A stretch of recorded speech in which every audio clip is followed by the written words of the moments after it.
Welcome friends, मैं आपके सामने गौरव मेघलानी। थ्योरी ऑफ डिमांड का ये हमारा वीडियो नंबर 3 है। इससे पहले दो वीडियोस में हम ये देख चुके हैं कि डिमांड क्या होता है, क्वांटिटी डिमांडेड क्या होता है, डिमांड शेड्यूल क्या है, डिमांड कर्व क्या है और डिमांड फंक्शन क्या होता है। तो अब हम बात करते हैं law of demand. Law of demand क्या कहता है? लॉ ऑफ डिमांड कहता है other things remaining constants. Other things remaining constant मतलब प्राइस के अलावा जितने भी और टॉपिक होते हैं जिसकी वजह से डिमांड इफेक्ट करती है, वो टॉपिक सारे कांस्टेंट रहने चाहिए। मतलब other things remaining constant, there is a inverse relation between the price and the quantity demanded. मतलब प्राइस के अलावा जितने भी हमारे और टॉपिक होते हैं, जैसे टेस्ट है, प्रेफरेंस है, एक्सपेक्टेशन है, इनकम है, रिलेटेड गुड्स ऑफ प्राइस है, ये हमारा क्या होना चाहिए? कांस्टेंट होना चाहिए। पर फिर भी प्राइस और क्वांटिटी में एक इनवर्स रिलेशनशिप है। मतलब लॉ ऑफ डिमांड कहता है कि क्वांटिटी सिर्फ इफेक्ट होगी प्राइस की वजह से, जो दूसरे फैक्टर हैं वो हमको क्या लेकर चलने हैं? कांस्टेंट लेकर चलना है। मतलब टेस्ट में कोई चेंज नहीं होने वाला है, प्रेफरेंस में कोई चेंज नहीं होने वाला है, एक्सपेक्टेशंस में कोई चेंज नहीं होने वाला है, कंज्यूमर की इनकम ना इंक्रीज होने वाली है ना डिक्रीज होने वाली है, रिलेटेड गुड के प्राइसेस में भी कोई चेंज नहीं होने वाला है। रिलेटेड गुड्स क्या होती हैं ये हमने पीछे वाली वीडियो में देखा था, substitute goods and complementary goods. मतलब ये टॉपिक मुझे क्या लेकर चलना है? कांस्टेंट लेकर चलना है। पर there is a inverse relationship between the quantity demanded and the price of the commodity. तो मैं आपको फिर से दोबारा से एक बार रिपीट कर देता हूं। लॉ ऑफ डिमांड कहता है अदर थिंग्स रिमेनिंग कांस्टेंट, ये वाली चीजें अपने को क्या रखनी है? कांस्टेंट रखना है। पर there is an inverse relationship between the quantity demanded and the own price of the commodity. अब हम बात करते हैं कि इसको हम कैसे प्रूफ करें। हमको ये चीजें तो कांस्टेंट लेके चलनी है, ये चीज तो हमको लेकर चलनी ही नहीं है क्वेश्चन में, हमको ये कांस्टेंट ही मानकर चलना पड़ेगा। तो किस चीज का इफेक्ट हमको लेके चलना है? प्राइस का इफेक्ट लेके चलना है डिमांड के ऊपर। टेबल से देखते हैं। मान लो एक एक्स कोमोडिटी का जो प्राइस है, मान लो वो 20 रुपए है। एक्स कोमोडिटी की क्वांटिटी है, कितनी डिमांड हो रही है? 50 डिमांड हो रही है। मान लो प्राइस अब कम होकर 15 रुपए हो जाता है, तो डिमांड कितनी हो गई है? 50 से 80 हो गई है। प्राइस 15 से कम होकर कितना हो गया है? 10 रुपए हो गया है। और क्वांटिटी कितनी हो गई है? 80 से 130 रुपए हो गई है। तो यहां से हमको क्या बात क्लियर हो रही है? हम सिर्फ क्या टॉपिक लेके चल रहे हैं? क्वांटिटी और प्राइस में हम रिलेशनशिप लेकर चल रहे हैं। ये रिलेशनशिप कौन सा है? ये रिलेशनशिप इनवर्स रिलेशनशिप है। मतलब प्राइस इंक्रीज हो रहा है तो क्वांटिटी हमारी क्या हो रही है? डिक्रीज हो रही है। अगर हम वापस देखें तो प्राइस बढ़ रहा है, प्राइस बढ़ रहा है तो क्वांटिटी कम भी हो रही है। मतलब अगर प्राइस कम होता है तो क्वांटिटी डिमांड हमारी ज्यादा होती है। इस टेबल को हम ग्राफ की हेल्प से भी देख लेते हैं। देखो स्टार्टिंग में प्राइस कितना है? 20 रुपए। डिमांड कितनी हो रही है? 50। तो प्राइस स्टार्टिंग में 20 रुपए है, डिमांड कितनी हो रही है? 50। तो ये हम इस पॉइंट को यहाँ पे मैच करा देते हैं। ये मान लो ये हमारा स्टार्टिंग पॉइंट है। डिमांड अगली कितनी है? 15 रुपए।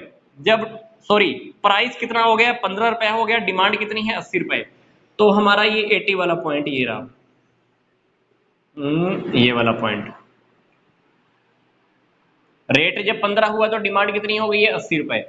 इस पॉइंट्स को हम मैच करा देते हैं। ये होता है हमारा डिमांड कर्व। तो ये डिमांड कर्व हमारा क्या शो कर रहा है? ये डिमांड कर्व कह रहा है कि जब प्राइस 20 रुपए था तो क्वांटिटी कितनी डिमांडेड थी? 50। जब प्राइस 15 रुपए हुआ है तब क्वांटिटी कितनी हो गई है? 80 रुपए हो गई। 80 क्वांटिटी हो गई है। मतलब प्राइस जब इंक्रीज हुआ है, सॉरी प्राइस जब डिक्रीज हुआ है तो क्वांटिटी हमारी क्या हो गई है? इंक्रीज हो गई है। प्राइस हमारा और डिक्रीज हुआ है तो क्वांटिटी हमारी और भी इंक्रीज हो गई है। तो ये डिमांड शेड्यूल की हेल्प से मैंने आपको डिमांड कर्व भी बता दिया है।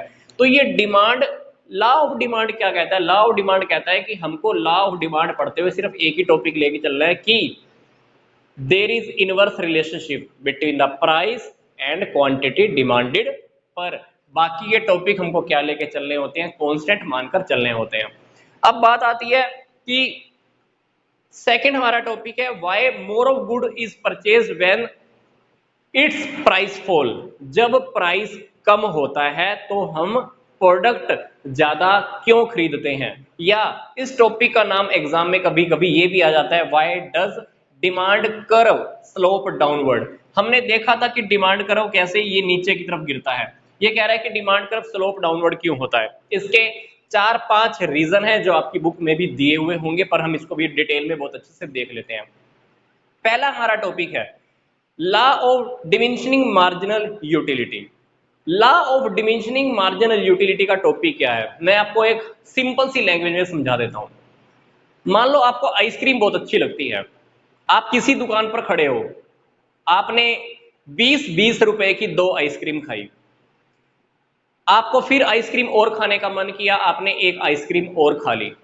2 आइसक्रीम खाने के बाद आपने तीसरी आइसक्रीम जो खाई, तो क्या आपको लगता है कि वो तीसरी आइसक्रीम पहले वाली 2 आइसक्रीम के जितना आपको टेस्ट दे पाएगी?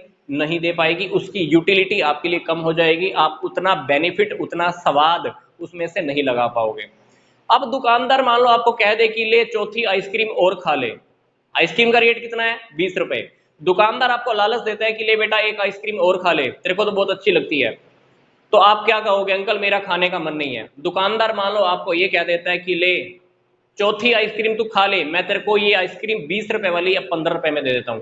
तो आप अगली एक एडिशनल आइसक्रीम खाने के लिए, एडिशनल चौथी आइसक्रीम खाने के लिए अब आप प्राइस देने के लिए तैयार तो हो, पैसा खर्च करने के लिए तैयार तो हो, पर पैसा आप पहले की बजाय अब कम खर्च करने के लिए तैयार हो, क्योंकि आपको उससे यूटिलिटी अब कम मिल रही है, उससे फायदा आपको अभी कम मिलने वाला है।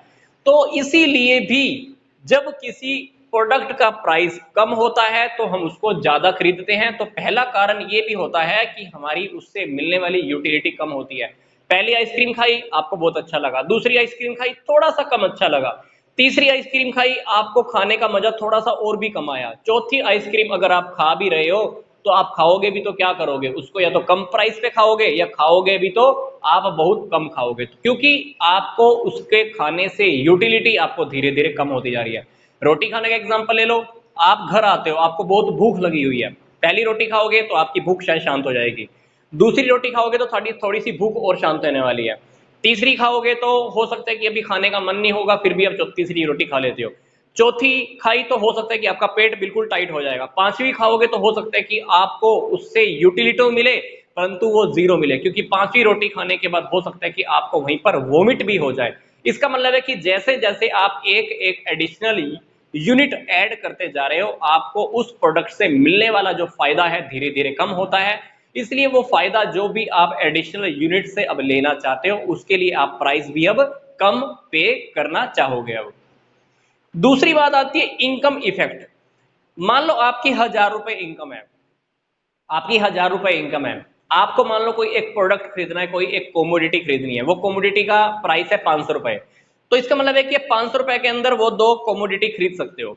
1000 रुपए आपकी इनकम है, मान लो आपके पास एक प्रोडक्ट खरीदना चाहते हो, वो प्रोडक्ट 500 रुपए का एक है, 1000 रुपए की इनकम से वो प्रोडक्ट आप कितने खरीद सकते हो? 2 खरीद सकते हो। मान लो उसी प्रोडक्ट का रेट मान लो कम हो जाता है, मान लो वो प्रोडक्ट 250 रुपए का हो गया, तो अभी बताओ कि 1000 रुपए से आपके पास 1000 रुपए हैं, 250 रुपए का एक प्रोडक्ट है, तो कितने प्रोडक्ट खरीद सकते हो आप? 4 प्रोडक्ट आप वो खरीद सकते हो। और मान लो आप 4 प्रोडक्ट ना खरीद कर वो प्रोडक्ट मान लो आप 2 ही खरीद लेते हो, तो अब बताओ आपके पास कितने रुपए रह गए? 1000 रुपए थे, 250 रुपए के आपने 2 खरीदी लिए, तो आपके पास कितने रह गए? 500 रुपए आपके पास बचे भी रह गए। तो इनकम फैक्ट से हमारा कभी कभी रियल इनकम जो होती है हमारी इंक्रीज भी हो जाती है। एक एग्जांपल और भी देता हूं, इनकम जब बढ़ती है तो क्वांटिटी आप ज्यादा खरीदते हो। क्वांटिटी क्यों ज्यादा खरीदते हो? क्योंकि आपको ऐसा फील आता है जैसे आपको प्राइस कम लगता है। मान लो आज आपकी सैलरी 20,000 रुपए है, अब आपकी सैलरी मान लो 50,000 रुपए हो जाती है। जब आप दोबारा से मार्केट में खरीदने के लिए जाओगे, इनकम इंक्रीज होने के बाद जब आप खरीदने के लिए जाओगे, तो जो चीजें पहले आपको बाजार में महंगी लगती थी आज वही चीजें आपको सस्ती लगने लगेंगी, क्योंकि वो चीजें आपकी पहुंच के अंदर आ गई हैं। तो इनकम जब जब आपकी इंक्रीज होती है क्वांटिटी, तब तब आप ज्यादा खरीदते हो, क्योंकि हमको ऐसा फील होता है कि प्राइस जैसे कम हो गया हो। प्राइस वास्तव में कम नहीं होता है, पर आपको फील होता है कि प्राइस उस चीज का कम हो गया है। इसी तरह से जब इनकम कम होती है तो हम उस क्वांटिटी को भी कम खरीदते हैं, क्योंकि जब जब हमारा इनकम कम होता है हम चीजें कम खरीदते हैं, क्योंकि हमको यही लगता है कि जैसे उसका प्राइस बढ़ गया हो, पर रियलिटी में प्राइस कहाँ बढ़ता है, पर हमारे अंदर एक फीलिंग आती है कि उस चीज का प्राइस रियलिटी में बढ़ गया है। तो इनकम बढ़ने से क्वांटिटी हम ज्यादा खरीदते हैं, इनकम के कम होने से हम क्वांटिटी कम खरीदते हैं। तो इस वजह से भी हमारा जो स्लोप होता है डिमांड कर्व का वो ऐसे ही बनता है, मतलब प्राइस कम होने से हमारी क्वांटिटी हम ज्यादा खरीदते हैं। तीसरी बात है सब्स्टिट्यूशन इफेक्ट। मान लो आप दो प्रोडक्ट खरीदते हो, एक्स और वाई। एक्स और वाई प्रोडक्ट मान लो आप दोनों के लिए दोनों सेम है, आपके लिए कोई फर्क नहीं है आप चाहे एक्स खरीद लो या वाई खरीद लो। थोड़ा सा प्रोडक्ट मान लो आप एक्स खरीद रहे हो, थोड़ा सा मान लो आप वाई खरीद रहे हो। मान लो अभी वाई प्रोडक्ट का रेट सोच लो ज्यादा हो गया, वाई का प्राइस मान लो ज्यादा हो जाता है, तो आप क्या करोगे, एक्स की क्वांटिटी को ही खरीदना ज्यादा स्टार्ट कर दोगे। या फॉर एग्जांपल मान लीजिए आप एक्स और वाई दोनों को खरीदते हो, एक्स भी खरीद लेते हो वाई भी खरीद लेते हो। अब मान लो एक्स का खुद का प्राइस कम हो जाता है, एक्स का प्राइस खुद का कम हो गया, हालांकि वाई भी आप खरीद लेते हो, एक्स और वाई में आपको कोई फर्क नहीं समझ में आता है और दोनों आप खरीद भी लेते हो। अब मान लो एक्स का खुद का प्राइस कम हो जाता है, तो आप वाई को खरीदना ऐसा हो सकता है कि बंद ही खरीदो कर दो और एक्स की क्वांटिटी ज्यादा खरीदो। मतलब किसी चीज के खुद का प्राइस कम होने की वजह से आपको दूसरी चीज के मुकाबले वो चीज हमको सस्ती लगनी स्टार्ट होती है, प्राइस उसका कम लगना स्टार्ट होता है, इसलिए हम उसकी क्वांटिटी को ज्यादा खरीदना भी पसंद करते हैं। इसलिए more of good E purchased when the price fall, price के कम होते ही दूसरी चीज के मुकाबले वो चीज हमको सस्ती लगनी स्टार्ट होती है, इसलिए हम उसको ज्यादा खरीदना ही शुरू कर देते हैं। चौथी बात आती है size of consumer. Size of consumer group, size of consumer group. मान लो आपका जब इनकम जैसे ही मान लो प्राइस कम होता है, प्राइस के कम होने से क्या होगा, बहुत सारे लोग ऐसे हैं कि जो उस प्रोडक्ट को हो सकता है कि पहले ना भी खरीद रहे हो, तो वो प्रोडक्ट अभी वो लोग भी खरीदना शुरू कर देते हैं। तो कंज्यूमर की साइज पे, कंज्यूमर ग्रुप्स के साइज पे भी डिपेंड करता है, क्योंकि हो सकता है पहले 5 ही लोग खरीद रहे थे, अभी कंज्यूमर जो पहले नहीं खरीदते थे हो सकता है कि वो भी अब आपकी उस प्रोडक्ट को खरीदना शुरू कर दें। इसलिए प्राइसेस के कम होने की वजह से नए कंज्यूमर भी आपके उस प्रोडक्ट को खरीदना शुरू कर सकते हैं। फिर बात आती है डिफरेंट यूजेस। कुछ प्रोडक्ट ऐसा होता है, कोई प्रोडक्ट ऐसा भी हो सकता है जिसके काफी सारे यूज होते हैं। फॉर एग्जांपल मैं दूध की एग्जांपल करता हूं, आप दूध से दही बना लो, मक्खन बना लो, घी बना लो, लस्सी बना लो, छाछ बना लो, उससे मिठाई भी बना लो, काफी सारे यूज होते हैं। अब मान लो मिल्क का प्राइस कम हो गया, दूध का रेट कम हो जाता है, दूध का रेट कम होते ही आप उस दूध का अब काफी सारी जगहों पे और भी अच्छे से यूज कर सकते हो।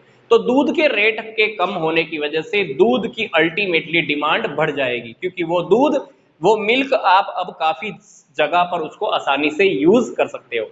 तो ये था हमारा टॉपिक कि डिमांड कर्व स्लोप डाउनवर्ड क्यों होता है, या ये कह लीजिए कि किसी प्रोडक्ट की हम डिमांड या किसी प्रोडक्ट को हम ज्यादा क्यों खरीदते हैं जब उसका प्राइस कम हो जाता है। तो ये हमारा वीडियो नंबर 3 कंप्लीट होता है।